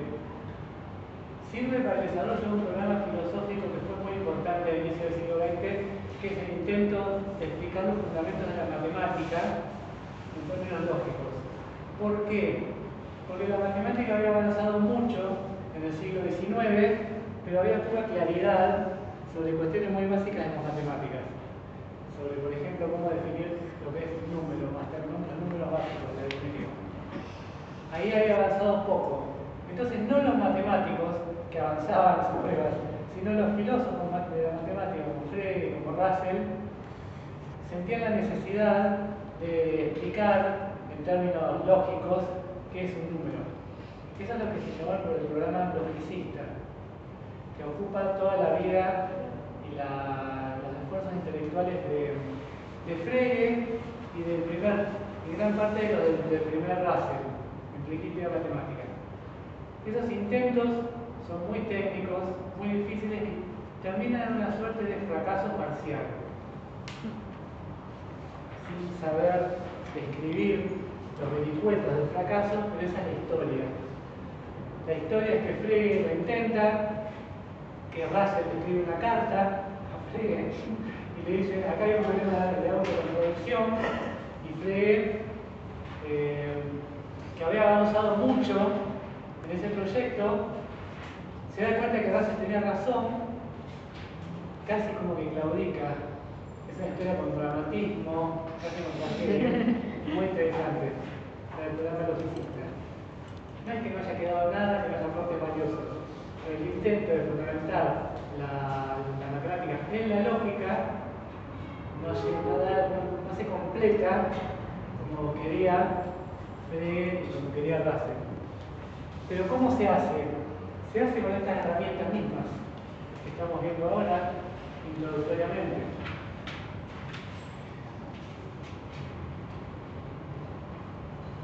Y voy a nombrar uno más antes de ir a la parte final de esta unidad, que es más filosófico.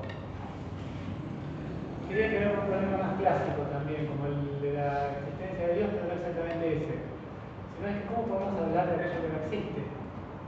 Porque cuando hablamos de eso que no existe, le estamos otorgando alguna suerte de existencia, algún tipo de existencia. Hablamos de Papá Noel, hablamos del unicornio, hablamos del rey de Francia actual. Ninguna de esas ideas existen, sin embargo decimos cosas y algunos piensan que esas cosas son verdaderas o falsas. Es un problema filosófico que fue tratado con diferentes enfoques, en un debates complejos, en donde intervinieron antecedentes de la tradición fenomenológica, Maynard, después Husserl mismo. Y con estas herramientas, Russell da una propuesta de solución. En una teoría que es la famosa teoría de las descripciones definidas, que la van a ver más en detalle en filosofía del lenguaje, más detalle técnico. Teoría de las descripciones definidas. Y eso genera mucho entusiasmo, al punto de que se transforma como un paradigma, una manera de abordar los problemas filosóficos. El paradigma de la filosofía analítica es la teoría de Russell de las descripciones definidas. De esa manera puedo tratar y descubrir la verdadera forma lógica de muchas oraciones y resolver problemas clásicos como el de cuando estoy otorgando la existencia a la actual ley de Francia. El ejemplo del rey de Francia calvo.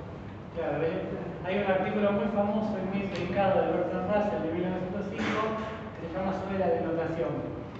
Y ahí el ejemplo que él da es el actual rey de Francia calvo. El problema un poco es este.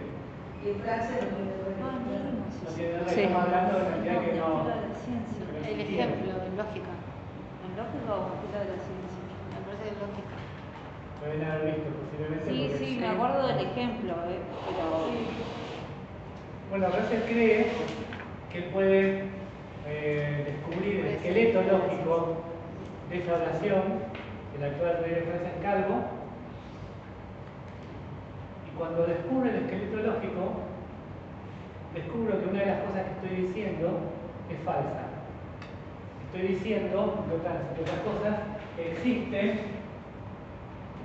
un X que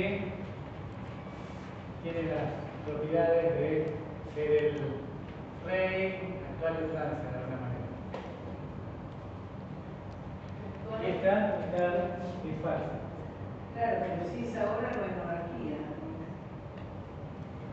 Entonces, no estoy suponiendo que existe algo como en algún mundo más allá, como que existieran, como creía Maynard y el propio primer Russell había tenido una idea distinta. Había tenido la idea de que tengo que suponer la existencia de todos estos entes, desde Papá Noel hasta el actual rey de Francia, pero un tipo de existencia distinto. para poder hablar de eso y decir que no existe, paradójicamente, tengo que suponer algún tipo de existencia. Entonces, es una ontología como superpoblada. Existe todo esa ontología, en algún sentido de existir. Por eso los filósofos inventaban otras palabras. Que bueno, no existe, subsiste, por ejemplo. Bueno, Russell en un momento dado dice él que se cansó de esa ontología y quiso hacer como una especie de, iba a decir motosierra. Una navaja. Navaja. Porque Russell era socialista, así que parece que no sabía historia. Para ser socialista, no diría hoy, no sabía esas connotaciones, pero quería cortar con una ontología de ese tipo. Y con esta teoría de las expresiones definidas encuentro una manera. En la estructura lógica se afirma algo que es falso. No estoy suponiendo ni afirmando ninguna existencia, suponiendo ninguna existencia. Por eso sin entrar en el tema y más en las cuestiones técnicas que suponen una mínima familiaridad con la lógica de predicados. Pero por eso vamos a entrar en la última sección, en la última parte de esta unidad, que consiste en mostrar algunos problemas abiertos, si se quiere, de este giro lingüístico. Por empezar, lo que se produce acá es un giro lingüístico, porque, como vemos con Russell y con otros ejemplos que vimos, los análisis clásicos, las discusiones clásicas sobre problemas de filosofía tradicionales, los estamos abordando a través de escribir una oración en el pizarrón, ver cuál es su estructura lógica, típico procedimiento de la filosofía analítica. Cambia la metodología y está el lenguaje en primer término como algo insoslayable. Es el giro lingüístico de la filosofía analítica. Este giro lingüístico que se produce para Damen con Frege ya no se abandona porque está presente en los filósofos canónicos de la tradición analítica, ¿no? Wittgenstein en el Tractatus, Wittgenstein en las investigaciones filosóficas, en el positivismo lógico, en la llamada filosofía del lenguaje ordinario, avanzando en el tiempo, en Quine, en Davidson. En todos está esta prioridad del lenguaje para el análisis del pensamiento. Aparece entonces con Frege y con esta necesidad de hacer análisis de oraciones para entender el pensamiento. Especialmente porque para comprender y para captar las nociones más básicas, como por ejemplo un número, la noción básica de número, dice Frege en 1884, en lo que para Damen es el punto inicial del giro lingüístico, dice Frege, no hay otra manera que hacerlo en el contexto de una oración. Es el principio del contexto, que he mencionado un poco al inicio. Solamente puedo comprender un término, por ejemplo, referido a un número, en el contexto de una oración. Los humanos al menos. Los humanos al menos. Necesito hacer una investigación de carácter lingüístico. Y acá está la cuestión de qué es el lenguaje, si posibilita o obstaculiza. Bueno, esa ambigüedad que mencionábamos antes, porque especialmente en el periodo tardío, Frege se queja mucho del lenguaje natural. Hay denuncias contra todo lo que me tapa, me distorsiona, me obstaculiza el lenguaje natural cuando quiero entender un pensamiento. Pero también está la contracara en Frege de la denuncia, que es el reconocimiento de que el lenguaje tiene la aptitud para reflejar los pensamientos. Es decir, una oración puede reflejar un pensamiento, a pesar de que sean cosas distintas. El lenguaje podrá ser un espejo que distorsiona, pero es el único espejo que tenemos. Ese va a ser la única forma. Sí, para nosotros. Podría haber, en principio, seres que captaran pensamientos más allá de no tener lenguaje o del uso del lenguaje.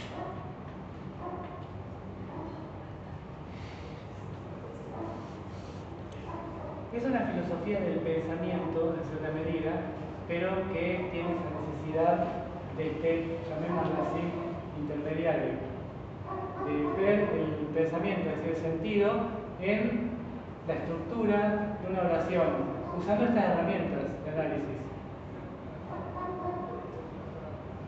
Es una filosofía, yo decía, del pensamiento, porque lo que es verdadero o falso es el pensamiento, no la oración. La oración es verdadero o falsa de manera derivada. Lo que es verdadero o falso es el pensamiento.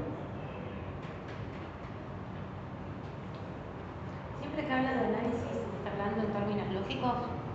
Siempre que hablo de que está hablando de análisis últimamente, estoy hablando de aplicar esta herramienta de definición de argumento y función a una oración. Pero lo que estoy analizando, lo que quiero analizar, es el pensamiento que esa oración está vehiculizando. Y es importante el lenguaje porque como el acceso al pensamiento para nosotros no es tan inmediato, entonces a veces el lenguaje me sirve como un repositorio de pensamientos, un vehículo que permite la comunicación, tiene algo entonces ya de objetividad. Pero repito, todo esto que estoy diciendo no quiere decir para nada que Frege se acerque a identificar lenguaje y pensamiento. Son dos cosas distintas en esta filosofía. Claro, uno está como acostumbrado a entender el pensamiento y el lenguaje como algo dialéctico, porque el pensamiento forma el lenguaje, el lenguaje forma el pensamiento. Porque tienen la misma naturaleza. ¿No? Y acá tienen naturaleza. Sí, no creo que Bueno. Acá tienen naturaleza distinta. El pensamiento tiene una naturaleza platónica. El lenguaje tiene algún aspecto objetivo, decíamos, pero es algo que es exterior a las mentes individuales, pero que no es platónico. Por eso es, que dice Dahmer, que los filósofos que vienen después, como no quieren quedarse aceptando la mitología del tercer reino, se quedan con el lenguaje después de Frege. ¿Sí? Claro. No lo siguen a Frege en su platonismo, porque es algo que suena todavía en una creencia, en un matiz mitológico. Entonces, ¿con qué se queda la filosofía analítica? Se queda con algo que necesitamos quedarnos, que es algo objetivo, que es algo externo, a veces en lo privado, individual. ¿Y qué es eso? El lenguaje. Entonces el giro lingüístico se completa, digamos, después de Frege, de alguna manera. Pero que si se completa vuelve al grado cero, digamos, vuelve. No vuelve al grado cero porque hay algo así como una ganancia, que es, bueno, tenemos... En el recorrido hay... tenemos algo que es objetivo, que lo podemos analizar con toda la terminología de la lógica moderna, pero yo no tengo que suponer que eso refleja algo que pertenece a la dimensión platónica. Ya eso lo dejamos de lado después de Frege. Yo decía que esto es el giro lingüístico, esta es el giro lingüístico de la filosofía analítica, cómo se va desarrollando, y que no sucede lo mismo en la tradición de la fenomenología. Y acá sí hay una razón que separa a Frege por un lado, el discurso por el otro. Sí, puede entenderlo. Que es muy interesante que la plantea Dahmer, que es la siguiente. En Frege, los pensamientos son entendidos como los sentidos.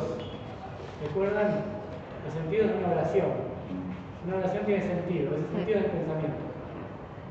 No se identifica la oración con el sentido, pero la oración puede portar un sentido. Y la oración puede reflejar un sentido.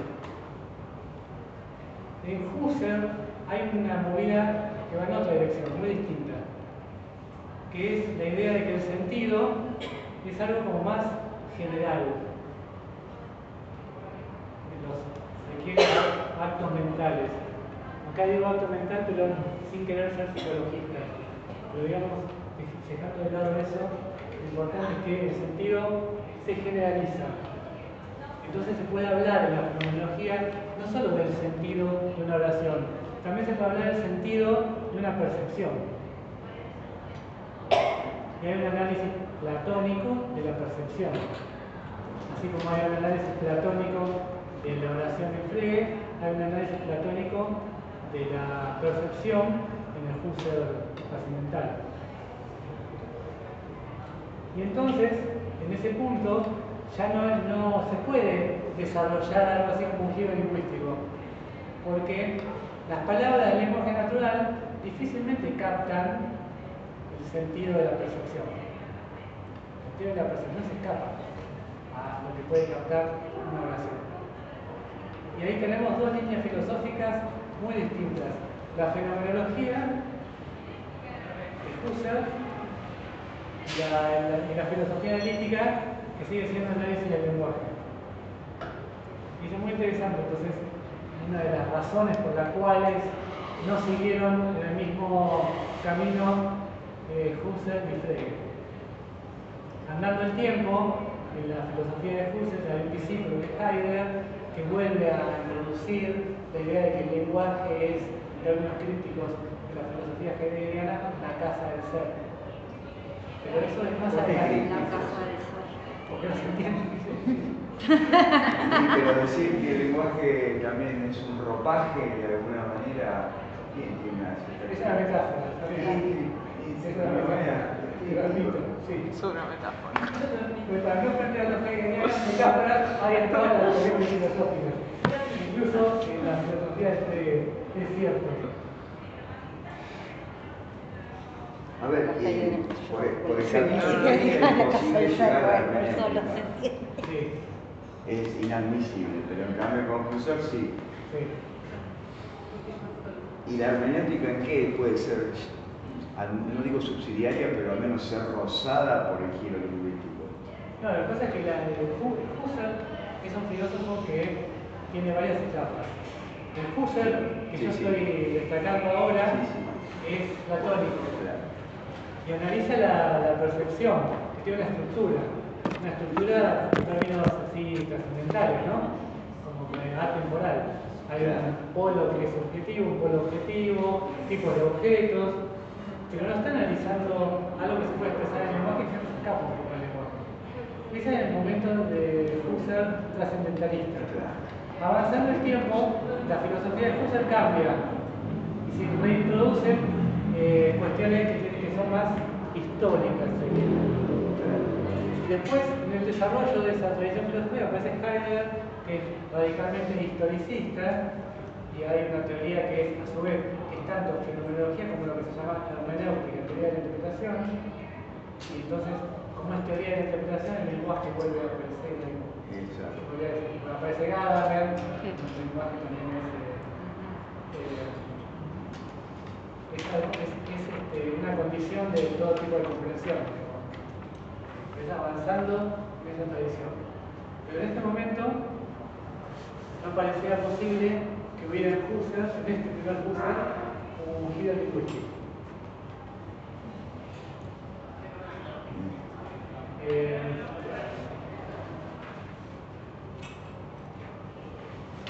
Pero el giro lingüístico en Frege desemboca en un olvido cada vez más fuerte de las dimensiones platónicas.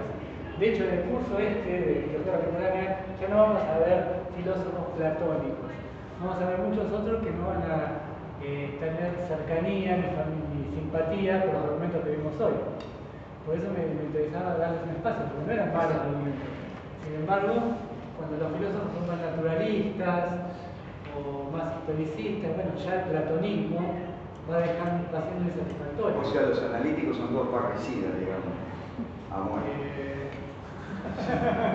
No en que lo sigue siendo la abuela de la filosofía analítica porque inventó esta manera de hacer análisis del lenguaje, porque le dio lugar a la lógica, porque cambió la metodología, y muchas cosas Frege está muy vivo hoy en día. Pero la faceta más platónica, yo creo que no tanto, y eso, pero bueno, el platonismo siempre tuvo esa generosa rechazo, ¿no? Ya Aristóteles contra Platón, etc. ¿no? Entonces, en argumentos similares, cómo es que podemos llegar a captar, y bueno, hasta algo que tiene una familiaridad con el argumento del tercer hombre, del Platón, esas cosas genera escepticismo. Un ejemplo de escepticismo también que hay con respecto a la idea de captar un pensamiento en Frege, que es mirado con escepticismo. Es algo muy oscuro. Sí, eso me quedó bastante. Puede ser la zona oscura esa. Cuando un pensamiento es eterno, cuando un pensamiento está en el tiempo. ¿Cómo lo captamos? ¿De qué manera?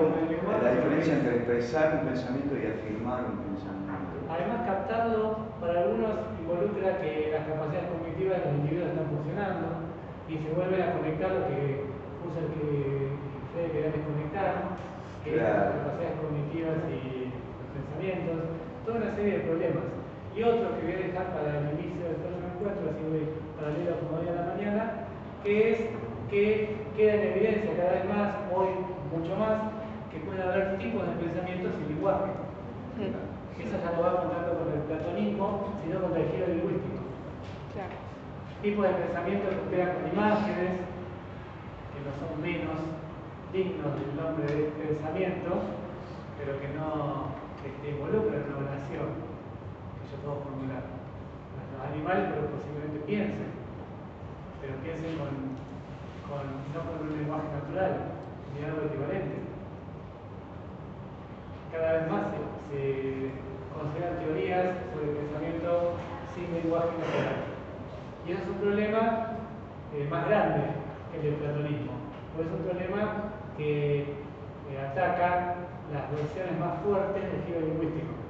Las versiones más fuertes del giro lingüístico dirían, bueno, sin lenguaje no hay conocimiento válido, sin lenguaje no hay pensamiento. Sí, y eso es muy fuerte y muy cuestionable. Y con eso, pero es un lenguaje codificado de otra forma, la imagen.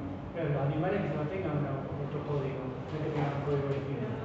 Lo que nosotros lo codificamos Igual, con el lenguaje claro, nuestro porque es el que conocemos. Igual también decimos lenguaje natural, y diciendo lenguaje natural también tenemos una mirada bastante antropocéntrica de la cosa, porque ¿qué sabemos si ellos no tienen su lenguaje natural? Creo que va a ser en español, eso no. No sé, pero por ahí lo que para nosotros son sonidos, para ellos no son sonidos, sino su lenguaje natural. Pero que los animales tengan signos para comunicarse, nadie lo discute, pero que esos signos sean parecidos a los claro, sí. naturales, sí. Sí, está porque bien. no tienen oraciones de sujeto predicado, Claro. los monos se comunican. Y eso entonces los invito al seminario de pensamiento animal del próximo semestre. Y la posibilidad de hablar, espero hablar. ¿Qué para la próxima? Vamos a entrar en otra unidad que es cartesiana. La unidad cartesiana tiene un foco en un filósofo que es Henry Fodor. Ese filósofo, yo tomé un texto de él, la verdad porque no encontré otra cosa, porque no es fácil, no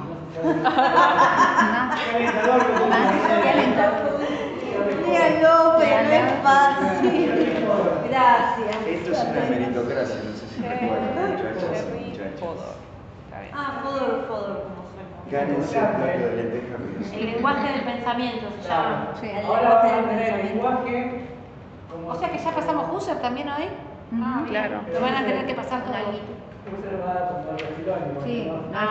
Sí, no, Husserl no hablamos, lo vimos en comparación o en unión a Frege. Lo que va a quedar claro es el contraste, porque esto es fuera del pensamiento hasta hoy y el próximo unidad cartesiana. Claro. Son cosas dentro de la mente y del cerebro. Dentro del cerebro.